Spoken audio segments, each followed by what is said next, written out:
out of the ordinary insights. Brought to you by Investec Specialist Bank. We're chatting to Seyi Bickersteth, head of KPMG Nigeria, here on Captains of Industry. Seyi, many perceive Nigeria to be darkest Africa, still crime, corruption. What is the reality on the ground? You know, I'm actually more scared of South Africa than I am of Nigeria. I'm scared, of New York, of some neighborhoods in New York, than I am of neighborhoods in Lagos. I think it's a question of where you know and how you relate to that particular place. To me, Lagos, Nigeria, and Lagos is extremely safe. And I tell you, I've had clients, for instance, who've come to work in Lagos, and true story, at the end of their term, when they're supposed to be leaving Lagos, they're crying. And this is a true story. I've actually had a client, that was working for Chevron, and when he came to the end of his time to leave Lagos, he was crying. And we've had many expatriates, who've left Nigeria, come back again in one form or the other, to come and work in Nigeria. Perhaps the perception is when you arrive at the airport, yes, and you have to have a protocol meet you. Yes. The sentiment is, or the thought is, that if you don't have that protocol, you may not come back. Is that not the reality? Well, I mean, in a sense, in a sense, it's a reality in a sense. And what I tell people is this: they're going to challenge you. They're going to say to yourself, how scared is this person? I mean, it's not something that should happen. But if you stand your ground, and you look them in the face and say, look, listen, don't mess with me, because I'm not just going to see that, they will laugh, and say, okay, there's no problem. But I do agree with you that when you face that, and you're not very self-confident, you can be intimidated, and do whatever these guys wants to do. The thing basically is to say to yourself, no, I'm not going to be intimidated. I'm going to look you straight in the face and say, no, I'm not. Sorry. You've been in Nigeria for a long time. What do you see as the single biggest opportunity? Obviously, we've spoken extensively about oil and gas, the resources side of the equation, the ICT, information, communications, and technology as being a dire need within the country and a huge opportunity. But the consumer at 160 million people is also a hot topic. What is the hottest topic? Well, to me, the hottest topic is what you've talked about. Is the consumer. It's 160 million people, growing. Probably in the next 10 or so years, will probably be about 200 million people. You do have a middle class, that is growing. How big is that Nigerian middle class? I think, for instance, if you had the people in the informal sector, I would honestly say it's about 30 to 40%. Many people look at Nigeria and say, oh yeah, it's still poor. So, but if you take a look at the guys who are in the formal sector, really honestly, the guys that make a lot of the money in the Nigerian economy, believe me, honestly, it's there. It's formidable. When you look at foreign direct inflows yes, into Nigeria, where is it coming from? Is it largely China? No, it's not likely China. It's I would say, for instance, it's we've had a lot of FDI, coming from South Africa. We've also had a lot of it, coming from Europe, because Nigeria basically has been affiliated with Europe, for quite some time, and we've had companies in Europe, that have made investment in Nigeria, like Diageo, like Nestle, like Heineken, and all these companies. So fast-moving consumer goods. Absolutely, all these companies, have seen the opportunities in Nigeria, and they are expanding their manufacturing base. I've talked, for instance, about GSK, who have a big manufacturing operation in Lagos, and now they're moving to the southeastern part of the country and want to establish something else there again. It's the same story all over. SAB Miller, for instance, has just come into Nigeria, and the one thing that they told me was that we were maybe 5 to 10 years, too late in terms of coming into this particular market. So we're seeing this. Will they be able to get traction, SAB? We know their East African story wasn't a rosy one. I think they're going to get extreme, really good traction. Part of the reason why they're able to get good traction is this, one, they've gotten good local partners. One of their local partners is a very good friend of mine, a guy called Mike Ajuku.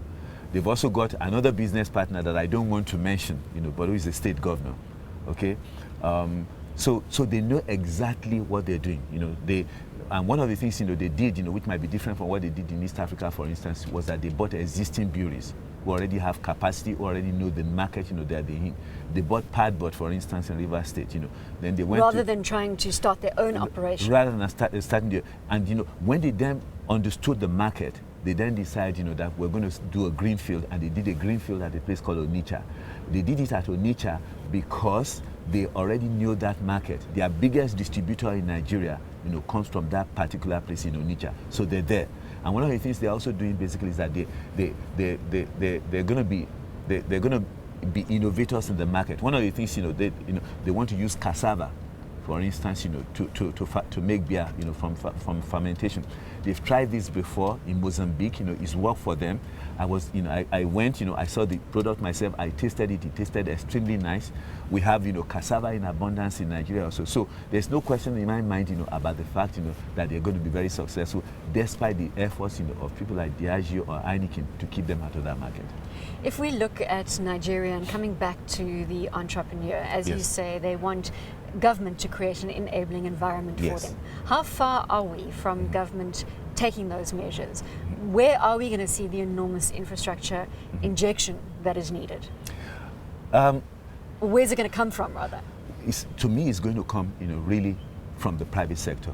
And that's why I said to you, for instance, that if you take a look at power, in which, we've decided to privatize. One of the things, that government said was that they were expecting 400 billion naira, from that privatization. And we have people who are credible, who've gone into that particular market in association with credible companies from abroad. For instance, Tata is one of the companies, that is involved, in downstream with a client that we know, called Video. So what I'm trying to say basically is that the money is on the table. Some of the roads, for instance, they've said to themselves, that what we're going to do basically is that we're going to concession it. Lagos State government is doing a light rail, for instance, and that light rail, they're doing it, with money, from the Chinese, with low interest, interest loans, from the Chinese. I want to come back to the privatization of the power sector. Yes. How long is it before we see widespread electrification of Nigeria on the back of that move? I think it's going to take some time. Let's not kid ourselves. I think what has to happen. I think What, 5 years, 10 years? I think 5 years, 10 years. Will probably be a good horizon. One of the things that has to happen, for instance, is that the guys who are doing the generating part. What we found out in the past is that what they're saying is that, look, listen, I need to have cash. Okay, when the person that was taking the power from the grid, was government, they didn't have any kind of confidence in government, because they're saying, look, okay, we'll give you the power, but we'll never get the money. Okay, but now that the disco, the downstream part of it has been, has been privatized, they're dealing with private sector people who would put their money on the table. So, if we get the disco right, because really the problem basically is the cash flow. If we get the disco right, then you're going to see a whole lot of generating coming, because we have gas, we have oil, we have coal, we have water. There's no reason why we shouldn't do that. The only thing that has stopped the generating part of it is because those guys who are generating the funds, have to sell into the government grid, and they are saying to themselves, no, we don't trust government to give us the money. But if the disco gives them the money, the generation will be there. Do you think the kicker for the Nigerian economy came with the cleaning up of the banking sector under Lumida Sanusi's eye? I honestly 100% think so. I mean, we had a lot of things, going on in that particular sector. It's not that we still don't have it today, but it's gone down. It's much better than it used to be. It's gone down considerably. That wasn't a sector, that was really aiding the real economy. It was a sector that was, aiding, trading, and was all, about perpetuating, self-interest or so. But Lamido came, cleaned up the banks, shut down some, nationalized some, raise the bar, with regard to, the capital requirements, make sure that the regulatory issues, are settled. Central bank is much more of a regulator now, and I think, it's really much better now. Let's chat about your cross-border opportunities. Yes. Do you engage with Ghana? Yes, we do. With your Ghana office? We do. And do you mine your databases? Yes, we do. I mean, we haven't. I will tell you something. We haven't been successful doing it in the past, but we're doing it now. We're doing it now. And in fact, I came late to this meeting because we had, a meeting not only with Ghana, but also with Francophone, French West Africa, talking about, what we want to do together. It's extremely important, for us to do that. We haven't done it as well as we should have done it in the past, but now we're getting smarter and we're doing that. And do you think there will be East-West flows, so between the East African community and ECOWAS? Do you think you'll see greater integration across those territories? I'm not so sure. In fact, one of the things, we have to do better, is in fact to make sure that, those associations, for instance, in ECOWAS, and we have to make sure that it works first. Because you see, we have, an ECOWAS, an economic union, in theory, but it's not as good as but what you're still not seeing appropriate free movement of people, free movement of capital, and free movement of goods. Absolutely. It's not been as successful as SADC. It's not been as successful as the East African Economic Community. So we've got to clean up that place first, before we decide, that we are even going to have, East-West trade, And those are the things, that honestly really worries me. Those are the things I was talking about, with regard to whether the growth in Africa today is a dead cat bounce, or is the real McCoy. We'll find out soon, because and investors will find out soon. Those people who have deployed a lot of cash into Africa. Absolutely, because you see, the thing basically is that look, you got to have better redistribution, not only in Africa, not only in Nigeria, but in the rest of Africa. Because it's only when you have that redistribution that you're going to create the middle class, that you have. There's no reason talking about economic growth, when it's concentrated in the hands, of a very few. Who don't have any link back, to the domestic economy.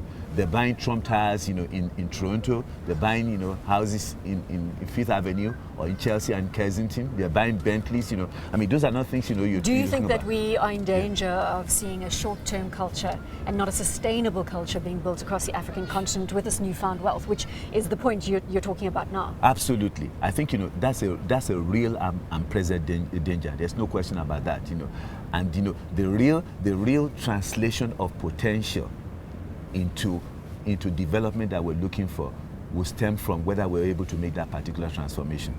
Yeah. What is the key to making that transformation? What is the key to preventing that short-termism in nature? I think, one of the things you've got to have is that you've got to have visionary leadership. You've got to have visionary leadership, who's able to say to vested interest, the interest of the elites, to say, look, you've got to align your interest, with the rest of the people. If you have that, then you're on the right way. Another thing that you also got to do basically is that you've got to truncate the public sector. You've got to make it smaller, and you've got to give the private sector people the ability to run with it. But the right moves are happening in Nigeria. Overall, are you positive about the story? Yeah, I am. I'm very positive about the story.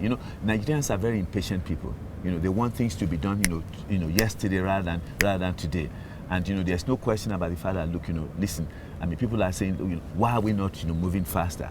But the thing is really honestly is that we've got to build institutions, and institutions take quite some time.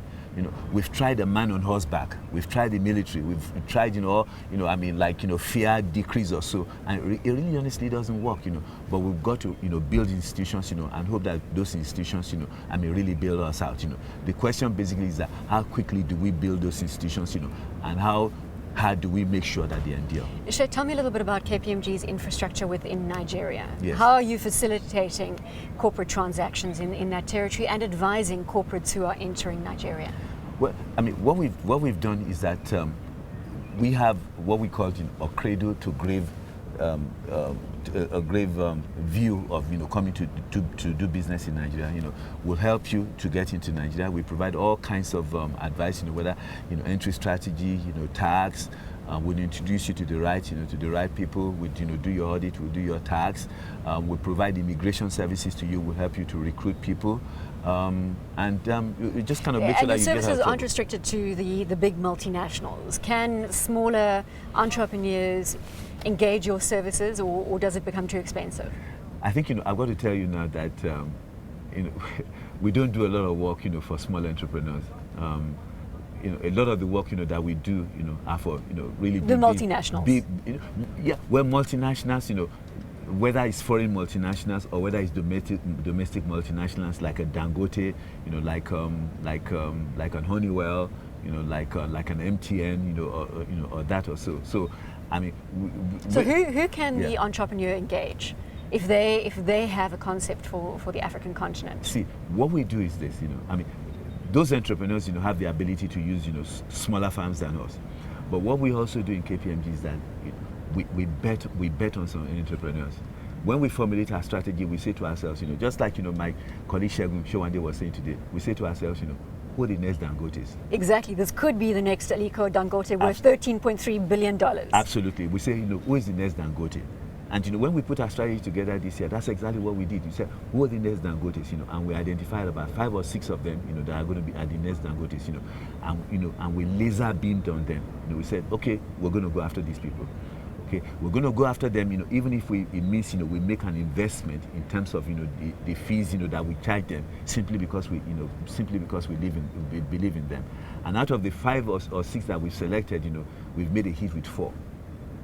With 4 of them. So we make our. Well, that's not a bad strike rate. Well, I mean, I've always told people, that the word I really enjoy the most is monopoly.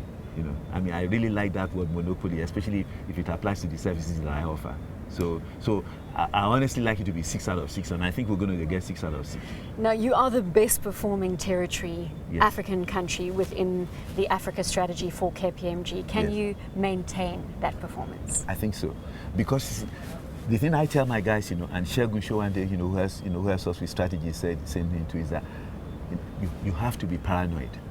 You have to say to yourself, somebody is running after me, and then you have to say to yourself, but don't look back, because they might be gaining on you.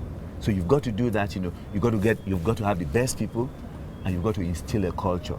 You've got to have that particular culture, and you've got to be completely intolerant, of people who don't, who you've got to be able to, it's like an organ transplant. If they don't fit, then they're gone. I like the word, for instance, that Michael Andrew used, ruthless. We've not been ruthless enough, and in Lagos, I can tell you, we're ruthless. Our guys know, that if you don't deliver within a millisecond, that's it. The opportunity's gone. Yeah, the opportunity is gone, and we're not going to be friends. Seyi, thank you so much for your time. Thank you very Seyi much. Bickersteth is the head of KPMG Nigeria, joining us here in the Captains of Industry Hot Seat.